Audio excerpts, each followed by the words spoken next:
students, how are you all? I hope you all are fine. Today we are going to study our next chapter of your history book, that is chapter number 8. So everyone take out your history book and open chapter number 8, Ashoka the Emperor who gave up war. Roshan's rupees. Roshan clutched the crisp notes that her grandfather had given her on her birthday. रोशन के grandfather ने उसके birthday पर उसको कुछ notes दिए थे, crisp notes. While she badly wanted to buy a new CD, she also wanted to just see and feel the brand new notes. जबकि वो क्या चाहती थी, उसको एक न्यू सीडी खरीदनी थी और वो ये भी चाहती थी कि वो जो नए ब्रांड न्यू नोट्स होते हैं उनको देखे और उनको फील कर सके कि वो कैसे होते हैं. It was then that she noticed that all of them had a smiling face of Gandhi ji printed on the right. वो क्या नोटिस करती है कि हर किसी नोट पर गांधी जी का एक स्माइलिंग फेस है जो कि राइट साइड पर प्रिंट हुआ है. And a टिनी set of Lions on the left, और लेफ्ट साइड में लायंस का क्या है, एक सेट है, छोटा सा सेट है लायंस का. What were the lions there for, she wondered. वो लायंस वहां पर किस लिए हैं, वो सोचती है. A very big kingdom equals to an empire. A very big kingdom means क्या होता है, एक बहुत बड़ा राज्य, बहुत बड़ा empire. The lions that we see on our notes and coins have a long history. जो भी लायंस हम अपने नोट्स और कॉइन्स पर देखते हैं उनका एक बहुत बड़ा इतिहास है, एक पास्ट है. They were carved in stone. वो स्टोन्स पे बने हुए थे. And placed on top of a massive stone pillar at Sarnath. और किस पर प्लेस थे, एक बहुत बड़े स्टोन पिलर के ऊपर सारनाथ में, जिसके बारे में आप चैप्टर नंबर 7 में ऑलरेडी पढ़ चुके हैं. Ashoka was one of the greatest rulers known to history, and on his instructions, inscriptions were inscribed on pillars as well as on rock surfaces. Ashoka बहुत ही महान एक योद्धा थे, एक राजा थे जो अपने इतिहास के लिए, अपने पास्ट के लिए जाने जाते हैं. और उन्होंने उनके बारे में, उन रिकॉर्ड्स, उन पिलर्स के बारे में वहाँ पर रिकॉर्ड है, मीन्स वहाँ पर उनके बारे में लिखा गया है. As well as on rock surfaces, और उन रॉक सरफेसेस जो पत्थर के सरफेस थे उनके बारे में भी. Before we find out what was written in these inscriptions, let us see why his kingdom was called an empire. ये जानने से पहले कि उन पे ऐसा क्यों लिखा गया था, वो रिकॉर्ड क्यों लिखा गया था, उससे पहले हम ये जानते हैं कि उनके किंगडम को एम्पायर क्यों कहा गया है. The empire that Ashoka ruled was founded by his grandfather. जो एम्पायर था जिस पर अशोका रूल करते थे, वो किसने फाउंड किया था, किसने बनाया था, उनके ग्रैंडफादर ने, चंद्रगुप्त मौर्य. और कौन थे उनके grandfather, Chandragupta Maurya. More than 2300 years ago, करीब 2300 साल से भी ज्यादा पहले. Chandragupta was supported by a wise man named Chanakya और कौटिल्य. जो चंद्रगुप्त थे वो, उनको किसका सपोर्ट मिलता था, एक बहुत ही बुद्धिमान व्यक्ति चाणक्य और कौटिल्य का. Many of the Chanakya's ideas were written down in a book called the अर्थशास्त्र. चाणक्य के बहुत सारे आइडियाज, बहुत सारे विचार उस बुक में लिखे गए हैं जिसका नाम क्या है, अर्थशास्त्र. Dynasty. When members of the same family became rulers on one after another, the family is often called a dynasty. जब एक ही मेंबर के सेम फैमिली के मेंबर्स जब एक के बाद एक रूलर्स बनते हैं तो उस फैमिली को डायनेस्टी के नाम से जाना जाता है. The Mauryas were a dynasty with 3 important rulers. Mauryas की जो डायनेस्टी थी वो 3 इम्पॉर्टेंट रूलर्स की वजह से, 3 इम्पॉर्टेंट राजा थे, उसमें Chandragupta, his son Bindusara and Bindusara son Ashoka. There were several cities in the empire marked with black dots on the map. उस एम्पायर में बहुत सारी सिटीज थी जिनको मैप में शो किया गया है. These included the capital. इसमें कौन कौन सी, क्या क्या इंक्लूड था, capital Pataliputra, Taxila and Ujjain. Taxila was a gateway to the north west. Taxila किसका गेटवे था? नॉर्थ वेस्ट में जाने का रास्ता, इंक्लूडिंग सेंट्रल एशिया, उसमें सेंट्रल एशिया भी इंक्लूड होता था। While Ujjain lay on the route from, while Ujjain में कौन कौन सा रूट दिखाया गया है? नॉर्थ से साउथ इंडिया का।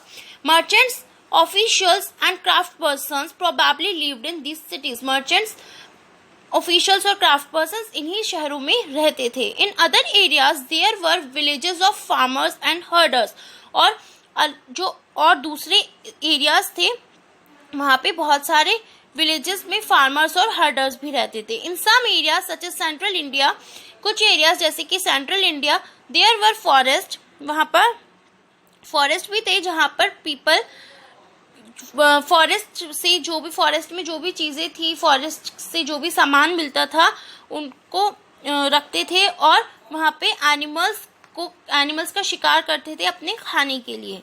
People in different parts of the empire spoke different languages. अलग अलग पार्ट्स के लोग अलग अलग तरह की भाषा बोलते थे। They probably at different kinds of food, और वो अलग तरह का खाना खाते थे, अलग तरह के कपड़े पहनते थे। How are empires different from kingdom? Empire जो है वो किंगडम से डिफरेंट क्यों है? Emperors need more resources than kings. Emperors जो होते हैं उनको किंग्स से ज़्यादा रिसोर्सेज की ज़रूरत होती है, because empires are larger than kingdoms, क्योंकि जो एम्पायर्स होते हैं वो किंगडम्स, बहुत बड़े किंगडम को एम्पायर बोला जाता है, और किंगडम से भी बहुत बड़े होते हैं empires. And need to be protected by big armies, और उनमें ज़्यादा ज़रूरत होती है कि वो वहाँ पर बहुत बड़ी बड़ी सेनाएं हो। So also they need a large number of officials who collect taxes, और वहाँ पे बहुत सारे लोग इसलिए भी होते हैं। Ruling the empire, as the empire was so large different parts were rule differently, क्योंकि जो एम्पायर था वो बहुत ही बड़ा था, इसीलिए अलग अलग जो पार्ट्स थे, अलग अलग उसके हिस्से अलग अलग तरह से रूल किए जाते थे, उन पे अलग अलग तरह से राज किया जाता था। The area around Pataliputra was under the direct control of the emperor. जो एरिया पाटलिपुत्र के आसपास का था वो डायरेक्ट कौन कंट्रोल करता था? Emperor. This means that officials were appointed to collect taxes from farmers, herders, craftspersons and traders who lived in villages and towns in the area. जो कर वसूल करते थे उनके लिए कुछ लोगों को अपॉइंट किया गया था, ऑफिशियल्स को अपॉइंट किया जाता था, जो फार्मर्स, हर्डर्स, क्राफ्ट पर्सन्स और ट्रेडर्स से जो भी गांव में, वहाँ के कस्बों में और शहरों में रहते हैं उनसे कर वसूल करते थे। Officials also punished those who disobeyed the rulers orders. Officials उनको भी पनिश करते थे जो कि राजा की, जो रूलर था वहाँ का, उनके नियम कानून को मानने से इनकार करते थे। Many of these officials were given salaries, और बहुत सारे ऑफिशियल्स को सैलरी भी दी जाती थी। Messengers went to and fro and spies kept a watch on the officials. जो मैसेंजर्स थे वो और जो स्पाइस थे वो उन ऑफिशियल्स पर नजर रखते थे। End of course the emperor supervised them all with the help of members of the royal family and senior ministers। और जो एम्परर था वहाँ का, उस एम्पायर का, वो उन सबको सुपरवाइज करता था, उन सबको सब कुछ समझाता था, और रॉयल किसकी हेल्प से? रॉयल फैमिली के मेंबर्स की हेल्प से या फिर सीनियर मिनिस्टर्स की हेल्प से। देयर वर अदर एरियाज और प्रोविंसेस, वहाँ पर कुछ और भी स्थान थे। Each of these was ruled from a provincial capital such as Takshashila और उज्जैन, और हर किसी की एक कैपिटल होती थी, जैसे कि तक्षशिला और Ujjain. Although there was some amount of control from Patliputra, and royal princes were often sent as governors, local customs and rules were probably followed। इससे अलग पाटलिपुत्र पर जब कंट्रोल था तो वहाँ पे कुछ अमाउंट रखते थे वो लोग, उस वहाँ पे लोग थे जो पाटलिपुत्र को कंट्रोल करने के लिए, और जो रॉयल प्रिंस थे, जो शाही घराने के जो राजकुमार वगैरह होते थे, वो उनको गवर्नर्स के लिए गवर्न करने के लिए भेजा जाता था। लोकल कस्टम्स और जो रूल्स थे वो भी उनके थ्रू फॉलो किए जाते थे। Besides there were vast areas, इससे अलग वहाँ पर बहुत बड़े बड़े एरियाज थे उन दोनों सेंटर्स के बीच, बिटवीन मीन्स अलग अलग सेंटर्स के बीच अलग अलग बहुत बड़े एरियाज भी थे. Here the Mauryas try to control roads and rivers. Mauryas ने जो रोड्स और रिवर्स थी उनको भी कंट्रोल करने की काफी कोशिश की. Which were important for transport, जो कि ट्रांसपोर्ट के लिए बहुत जरूरी था. And to collect whatever resources were available as tax and tribute, क्योंकि वो कर वसूल करना चाहते थे. मीन्स जो भी रिसोर्सेज उनको वहां पे मिले टैक्स के फॉर्म में या ट्रिब्यूट के फॉर्म में, वो उन सब चीजों पे ट्रांसपोर्ट मीन्स एक जगह से दूसरी जगह जाने वाले लोगों से भी वो वसूल कर सकें. For example, the Arthashastra tell us that the northwest was important for blankets. Example जैसे अर्थशास्त्र में बताया गया है कि नॉर्थ वेस्ट जो है वो ब्लैंकेट्स के लिए बहुत ही ज्यादा इंपॉर्टेंट है. साउथ इंडिया गोल्ड के लिए और प्रीशियस स्टोन्स के लिए इंपॉर्टेंट है. It is possible that these resources were collected as tribute. ऐसा पॉसिबल है कि ये रिसोर्सेज ट्रिब्यूट के लिए ट्रिब्यूट के थ्रू कलेक्ट किए जा सके.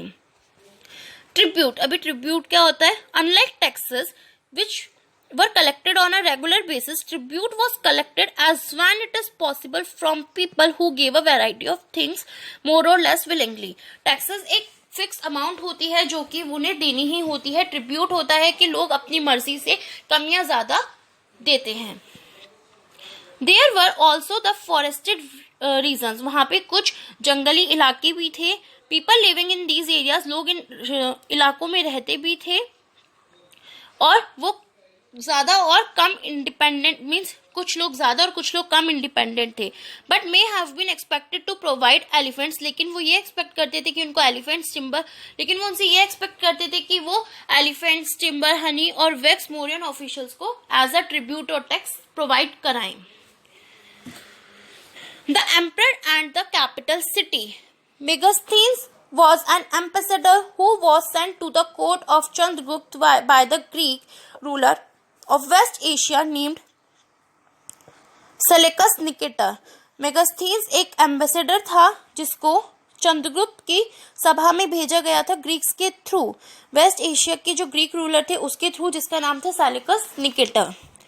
मेगास्थीन्स wrote an account about what he saw. Megasthenes ने एक अकाउंट लिखा जिसमें उन्होंने वो सब चीजें लिखी जो कि उन्होंने देखी थी.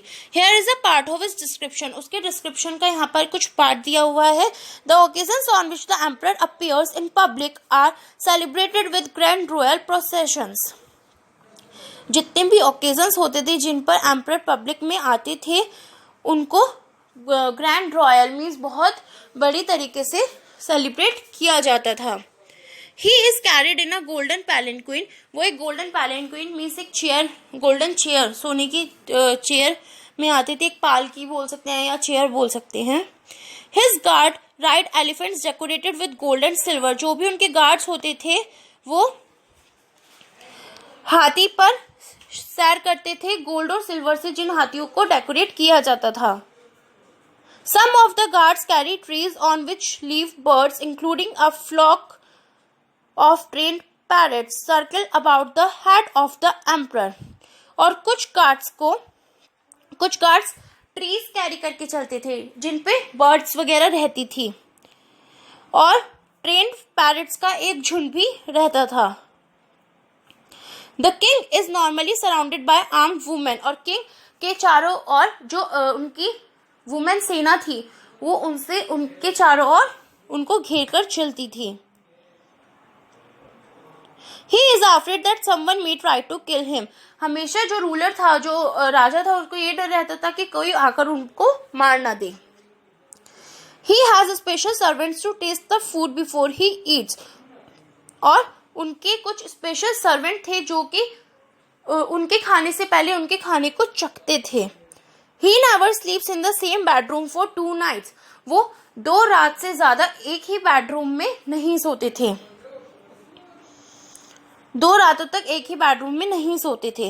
And about Pataliputra, modern Patna he road. Pataliputra जिसको हम अब मॉडर्न लैंग्वेज में पटना बोलते हैं.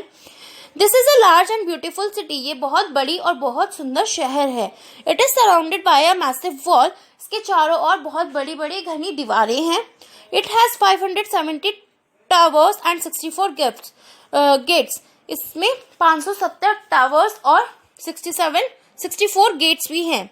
The houses of 2 and 3 stores are built of wood and mud brick. घर बने हुए हैं यहाँ पे 2 या 3 स्टोर्स के, जो कि लकड़ी या फिर मिट्टी के बनाए गए हैं।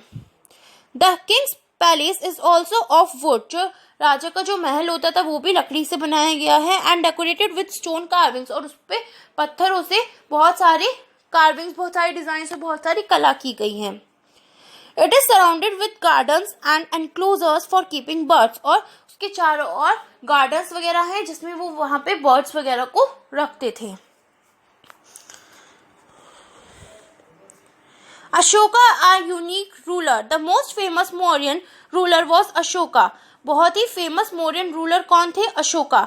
He was the first ruler who tried to take his message to the people through inscriptions. वो ऐसे पहले राजा थे जो कि अपना मैसेज लिख के लोगों तक भिजवाते थे। मोस्ट ऑफ अशोकाज इंस्क्रिप्शंस वर इन प्राकृत। और बहुत सारे अशोका के जो इंस्क्रिप्शंस थे वो प्राकृत में थे। And were written in Brahmi script. और उसको किस में लिखा गया था? ब्राह्मी स्क्रिप्ट में। Ashoka's war in Kalinga. Kalinga is the ancient name of coastal Odisha. See map 5 page 76। Okay, Kalinga किसका एंशियंट नाम है? किसका पुराना नाम है? कोस्टल उड़ीसा, उड़ीसा के कोस्टल पार्ट का। Ashoka fought a war to conquer Kalinga. Ashoka ने एक युद्ध लड़ा था कालिंगा को जीतने के लिए, उससे कालिंगा से जीतने के लिए, उसको हराने के लिए। However, he was so horrified when he saw the violence and bloodshed that he decided not to fight any more wars. हालांकि वो बहुत ज़्यादा घबरा गए थे, ये चीज़ देख के बहुत ज़्यादा उनको बुरा लगा जब उन्होंने देखा कि इस युद्ध की वजह से बहुत सारे निर्दोष लोगों की जान जा रही है।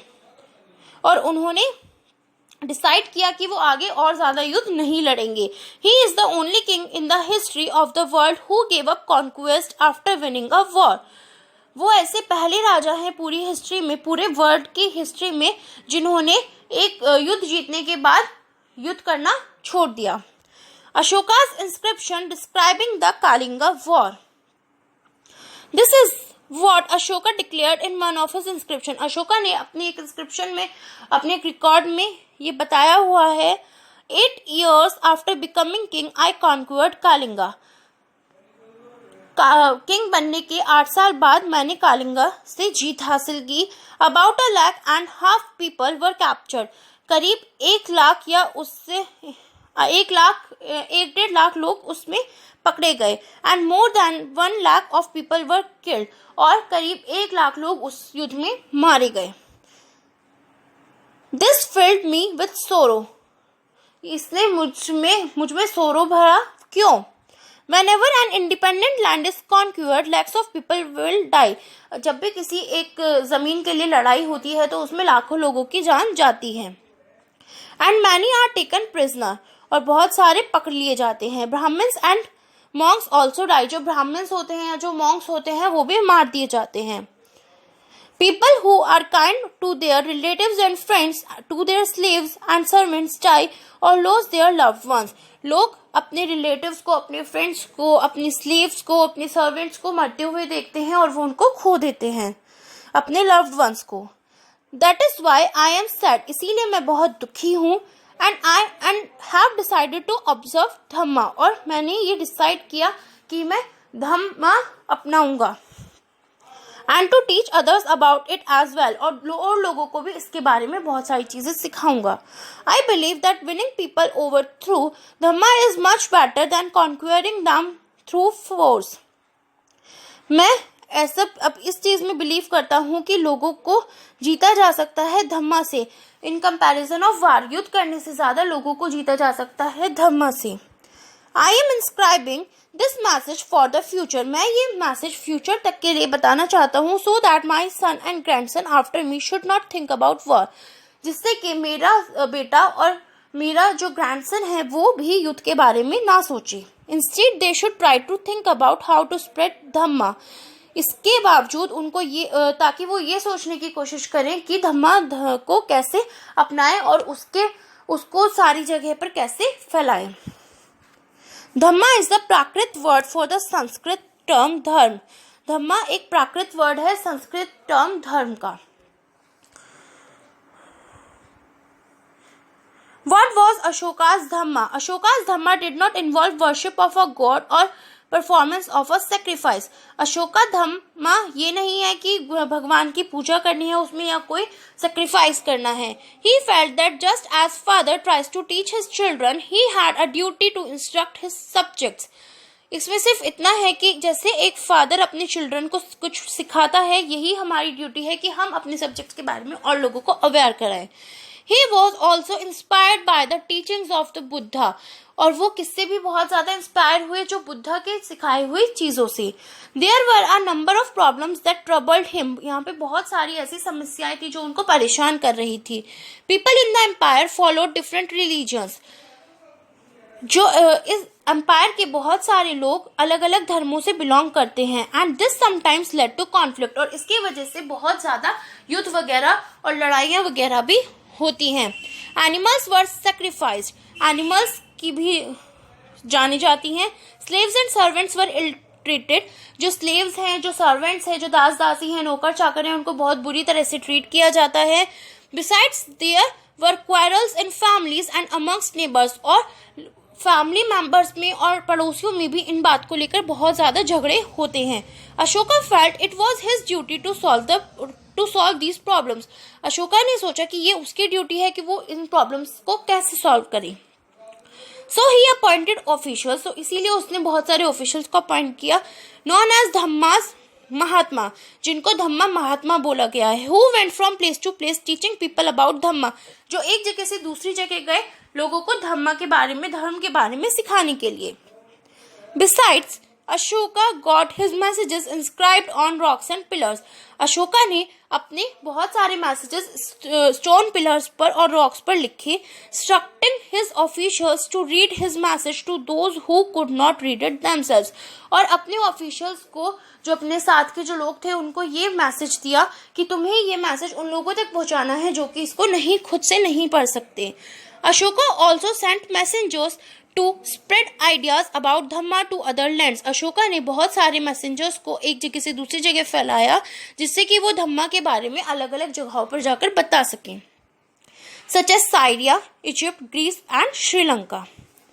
ही built roads, dug Wales and built rest houses, उन्होंने बहुत सारी सड़कें बनवाई, कुएं खुदवाए और बहुत सारे रेस्ट हाउसेस भी बनवाए। Besides he arranged for medical treatment for both human beings and animals, और उन्होंने बहुत सारे दवाखाने या फिर बहुत सारे ट्रीटमेंट्स के लिए जगह बनवाई, ह्यूमन बींग्स और एनिमल्स दोनों के लिए। Ashoka's message to his subjects, Ashoka का क्या मैसेज था उनकी चीजों को लेकर। People perform a variety of rituals when they fall ill, peoples जो लोग थे वो बहुत सारे रिचुअल्स को फॉलो करते थे जब भी वो कभी वो बीमार पड़ते थे। When their children got married, या फिर जब भी उनके बच्चों की शादी होती थी। व्हेन चिल्ड्रन आर बोर्न, या फिर जब कोई नया बच्चा होता था। और when they go on a journey, या फिर वो किसी यात्रा पर जाते थे। These rituals are not useful, ये रिचुअल्स यूजफुल नहीं है। If instead people observe other practices this would be more fruitful, इससे अलग अगर लोग और सारी चीजें करें तो वो ज्यादा लाभदायक है। What are these other practices? और ये अदर प्रैक्टिसेस क्या हैं, अलग चीजें ये क्या हैं। These are being gentle with slaves and servants, कि वो जो स्लेव्स, नौकर चाकर, दास दासी हैं, उनके साथ बहुत नम्रता से पेश आएं। Respecting one's elders, अपने से बड़ों की रेस्पेक्ट करें। Treating all creatures with compassion, जितने भी क्रिएचर्स हैं धरती पर उन सब से अच्छे से बिहेव करें। Giving gifts to Brahmans and monks, जो ब्राह्मण्स और मोंक्स हैं उनको गिफ्ट्स दें। It is both wrong to praise one's own religion और क्रिटिसाइज अनदर, ये बहुत गलत है कि लोग अपने रिलीजन को ऊपर रखें और दूसरे का जो धर्म है उसको नीचा दिखाएं। Each one should respect the other religion, हर किसी को दूसरे के धर्म की रिस्पेक्ट करनी चाहिए। If one praises one's own religion while criticizing another's, one is actually doing greater harm to our own religion. अगर कोई दूसरे के धर्म को नीचा दिखा रहा है और अपने धर्म की बहुत ज़्यादा महानता कर रहा है, उसको बहुत सम्मान दे रहा है, तो एक्चुअली में वो अपने खुद के धर्म को नुकसान पहुंचा रहा है। Therefore, one should try to understand the main ideas of another religion and respect it. और इससे अलग हर किसी को एक दूसरे को समझना चाहिए, उनके धर्मों के बारे में समझना चाहिए और उनकी बहुत इज्जत करनी चाहिए. Okay, here is the last topic of your book, Elsewhere.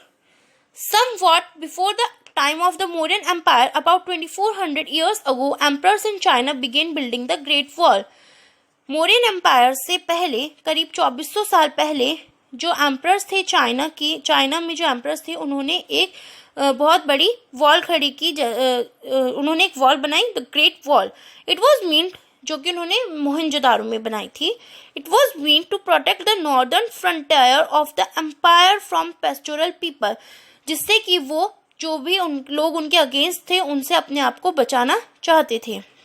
Editions to the wall were made over a period of 2000 years because the frontiers of the empire kept shifting.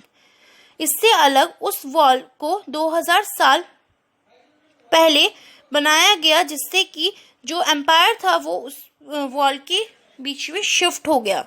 The wall is about 6400 kilometre long. जो वो दीवार थी वो 6400 लंबी बड़ी थी. And is made of stone and brick, और वो पत्थरों और ईंटों से बनी हुई थी. With a road along the top, और उसके ऊपर एक रोड भी बनाई गई थी, सड़क बनाई गई थी ताकि वहां तक जाया जा सके.